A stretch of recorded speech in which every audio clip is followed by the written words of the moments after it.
नीटच्या पेपरफुटी प्रकरणी सीबीआयकडून आरोपपत्र दाखल. शिवराज मोटेगावकर, मनीषा वाघमारे, शुभम खैरनारसह 13 आरोपींचा समावेश. राऊज एव्हेन्यू कोर्टात आज आरोपपत्रावर सुनावणी.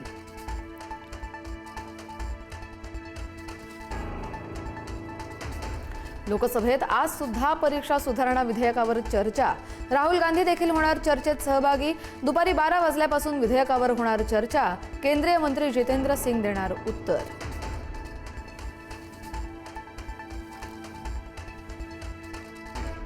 अमित शहांनंतर सुनील तटकरे यांनी घेतली पंतप्रधान मोदींची भेट. शरद पवार यांनीही गेल्या आठवड्यात घेतली होती मोदींची भेट. भेटीगाठीनंतर दोन्ही राष्ट्रवादीच्या विलिनीकरणाच्या चर्चांना पुन्हा उधाण.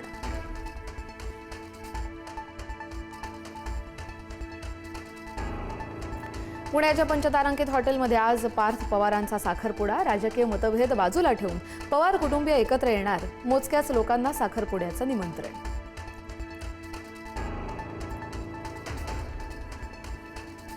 मुंबई पालिकेची उधळपट्टी. 6 महिन्यांपूर्वी खरेदी केलेल्या स्कॉर्पिओ ऐवजी आता महागड्या इनोव्हा क्रिस्टा घेण्याचा प्रस्ताव. स्कॉर्पिओ गाडी सोयीची नसल्याचा दावा.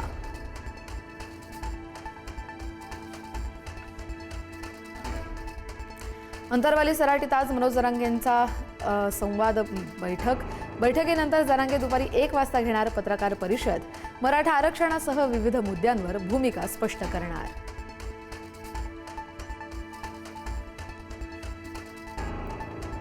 आजपासून पुढचे 3 दिवस विदर्भासह राज्यात मुसळधार पावसाचा इशारा. मुंबईसह महानगरात उद्या आणि परवा पावसाचा जोर वाढणार.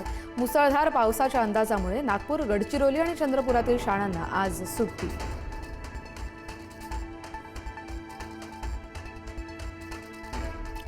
जायकवाडी धरणाचा उपयुक्त जलसाठा 65%. मराठवाड्यातील पिण्याच्या पाण्याची चिंता अखेर मिटली.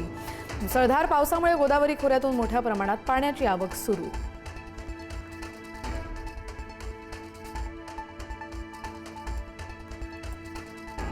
राज्यभरात आज गुरुपौर्णिमेचा उत्साह. गुरुपौर्णिमेनिमित्त शिर्डीत लाखो साई भक्तांची मांदियाळी. साई समाधी आणि गुरुस्थान मंदिरात दर्शनासाठी वीग.